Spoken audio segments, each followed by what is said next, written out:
আজকে তোমাদেরকে খুব সহজে বানিয়ে দেখাবো দুর্দান্ত স্বাদের একটা রেসিপি। আজকের ভিডিওতে তোমাদের এটাই দেখাবো যে কিভাবে সহজ একটা নাস্তা বানিয়ে হোটেল বড় বড় রেস্টুরেন্টে আমাদেরকে বোকা বানায়। আর এই ভিডিওটা দেখলে তোমাদের পকেট থেকে বেঁচে যাবে হাজার হাজার টাকা। আর তোমরা বাইরে থেকে সেসব জিনিস না কিনে বাড়িতেই খুব সহজে বানিয়ে খেতে পারবে। খুব অল্প খরচের মধ্যে বানিয়ে নিতে পারবে আর তোমাদের পকেট থেকে অনেক টাকা বেঁচে যাবে। তাহলে বন্ধুরা পুরো ভিডিওটা দেখতে থাকো। আর চলো তাহলে খুব সহজে রেসিপিটা শুরু করা যাক। আর এই রেসিপিটা বানাতে প্রথমে লাগবে সেটা হচ্ছে সেদ্ধ আলু। আর আলু দুটোকে আমি ভালোভাবে গ্রেট করে নিয়েছি। আর এইভাবে গ্রেট করে নিলে দেখতেই পাচ্ছ আলুর মধ্যে কোনো রকম গোটা ভাব থাকবে না। এবার আমি আলুর মধ্যে দিয়ে দিচ্ছি 1 চামচ পরিমাণে লবণ, আর নিয়েছি আধা বাটি পরিমাণে চিনি গুঁড়ো। এবার মিষ্টিটা তোমরা কম বেশি করে নেবে, যে যেমন মিষ্টি খেতে পছন্দ করো। হাত দিয়ে ভালোভাবে চিনি আলুটাকে মেখে নেব। আর বন্ধুরা চিনি দিয়ে আলুটাকে ভালোভাবে প্রথমে ফেটিয়ে নিতে হবে। দেখো আলুটা অনেকটাই পাতলা হয়ে গেছে, আর চিনি দেওয়ার কারণে আলুর মধ্যে জল ছেড়ে দেবে। চিন্তার কোনো কারণ নেই, এর মধ্যে এবার আমি বাকি উপকরণটা মিশিয়ে দেব। এরকম যখন চিনিটা আলুর সঙ্গে ভালোভাবে মিশে যাবে, তারপরে আমি দিয়ে দিচ্ছি চালের গুঁড়ো। এখানে আমি 1 বাটি পরিমাণে চালের গুঁড়ো নিয়েছি। কতটা চালের গুঁড়ো লাগবে আমি মাপটা বলে দিচ্ছি না। এই আলুটা মাখাতে যতটা পরিমাণ চালের গুঁড়ো লাগবে আমি অল্প অল্প করে ততটা অ্যাড করব। এবার বলি, হাতের কাছে কারো চালের গুঁড়ো না থাকলে চিন্তা করবে না, চালের গুঁড়োর পরিবর্তে তোমরা কর্নফ্লাওয়ার দিয়ে মেখে নিতে পারো। বেশ কিছুক্ষণ ভালোভাবে আমি ময়দা মাখার মতো মেখে নিচ্ছি। আর যত বেশি মাখাবে নাস্তাগুলো ততই ফুলকো হবে। এবার হাতের মধ্যে আমি 2 চামচ তেল দিয়ে আবারও কিছুক্ষণ মথে নেব। এই যে চটচটে ভাব হয়ে হাতে লেগে যাচ্ছে সেটা আর লাগবে না, একটু তেল দিয়ে মথে নিলে। প্রায় 3 থেকে 4 মিনিট মতো কিছুক্ষণ সময় নিয়ে মথে নিয়েছি। দেখতেই পাচ্ছ বন্ধুরা এইরকম সফট ডো বানিয়ে নিতে হবে। এখানে আমি 1 বাটি পরিমাণে সাদা তেল নিয়েছি। আর এই সাদা তেল দিয়ে তোমাদেরকে আজকে নাস্তাটা বানিয়ে দেখাবো। এবার নাস্তাগুলো বানিয়ে নেব। নাস্তা বানানোর জন্য কিছু পরিমাণে লেচি কেটে নিচ্ছি। লেচিটা আমি মোটাও খুব নিইনি আর খুব ছোট করেও বানাবো না, তাই মাঝারিভাবে লেচিটা কেটে নিলাম। তারপরে 2 হাত দিয়ে প্রথমে গোল করে নিলাম। ভালোভাবে প্রথমে গোল করে নিতে হবে, তারপরে সাদা তিলের মধ্যে গড়িয়ে নেব।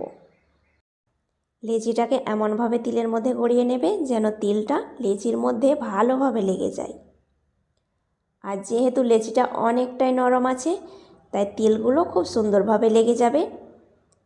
এবার 2 হাত দিয়ে আমি একটু গোল করে চ্যাপ্টা করে নিচ্ছি। আর এইভাবেই আমি নাস্তাগুলো গোল গোল করে বানাবো। এবার তোমরা 4 কোণা শেপেও নাস্তাটা বানাতে পারো। চারি সাইডটাকে চেপে চেপে দেবে যেন তিলগুলো ঝরে না পড়ে যায়। আর হাত দিয়ে চেপে চেপে না তিলগুলো বসিয়ে দিলে পরবর্তীতে তিলগুলো সম্পূর্ণ ঝরে যাবে, দেখতেও ভালো লাগবে না, খেতেও ভালো লাগবে না। তাই যেটা দেখতে ভালো লাগে সেটা খেতেও ভালো লাগে।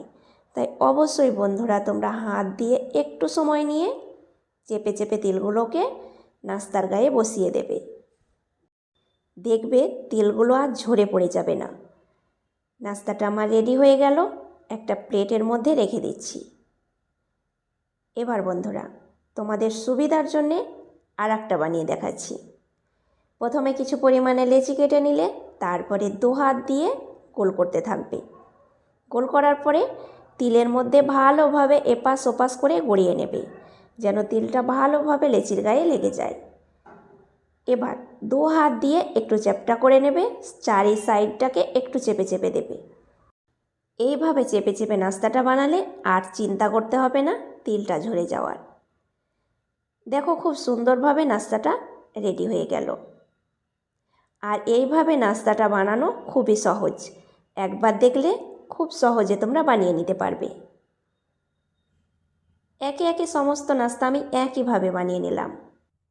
এবার চলে যাচ্ছি পরের স্টেপে। চুলোর মধ্যে একটা প্যান বসিয়ে দিয়েছি পরিমাণ মতো সরষের তেল।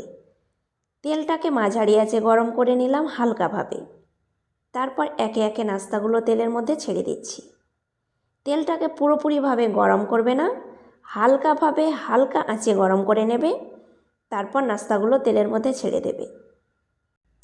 আঁচটাকে একেবারে কমিয়ে রেখে নাস্তাগুলো ভেজে নেব।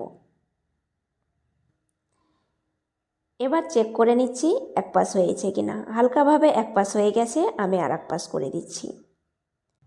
এবার আমাদের মেন কাজ হচ্ছে খুন্তিটাকে নাড়াচাড়া করে উল্টে পাল্টে নাস্তাগুলোকে ভেজে নেওয়া। যত উল্টে পাল্টে নাস্তাগুলোকে ভেজে নেবে তত সুন্দর কালার আসবে আর ভিতর থেকে কুক হবে। এই ভিডিওটা তোমাদের ভালো লেগে থাকলে অবশ্যই লাইক কমেন্ট করবে আর বন্ধুদের কাছে বেশি বেশি করে শেয়ার করবে। আর নতুন বন্ধু যোগ হয়ে থাকলে চ্যানেলটাকে সাবস্ক্রাইব করে সাথেই থাকবে। তোমরা কেউ ফেসবুক পেজ থেকে দেখলে পেজটাকে ফলো করবে। উল্টে পাল্টে দেখো আমি একটু কালার করে নাস্তাগুলোকে ভেজে নিলাম। আর দেখতে কতটা সুন্দর হয়েছে, আর তেলগুলো খুব সুন্দর হয়ে নাস্তার গায়ে লেগে আছে। এইভাবে তোমরা পারফেক্ট নাস্তাগুলো বানিয়ে নিতে পারবে আমার টিপস আর ট্রিক্সগুলো ফলো করলে। তাহলে বন্ধুরা নাস্তাগুলো খুব সুন্দরভাবে ফুলকো ফুলকো হয়েছে, কালারটাও খুব সুন্দর এসেছে। আমি দুটো নাস্তা তুলে দেখাচ্ছি কাছ থেকে। দেখো বন্ধুরা কতটা সুন্দর হয়েছে। নাস্তাগুলোকে এবার আমি একে একে তেল থেকে উঠিয়ে নিচ্ছি। এই মজার নাস্তাটা অবশ্যই কেউ মিস করবে না, একবার হলেও বাড়িতে বানিয়ে খাবে। এই অপূর্ব স্বাদের নাস্তাগুলো বানিয়ে সবার মন জয় করে নিতে পারবে। নাস্তাগুলো দেখতে যতটা সুন্দর হয়েছে, খেতে আরও বেশি মজার। আমি একটা নাস্তা ভেঙে দেখাচ্ছি ভিতরটা কতটা সুন্দর হয়েছে। তাহলে দেখলে তো বন্ধুরা খুব সহজে নাস্তাগুলো বানিয়ে নেওয়া গেল।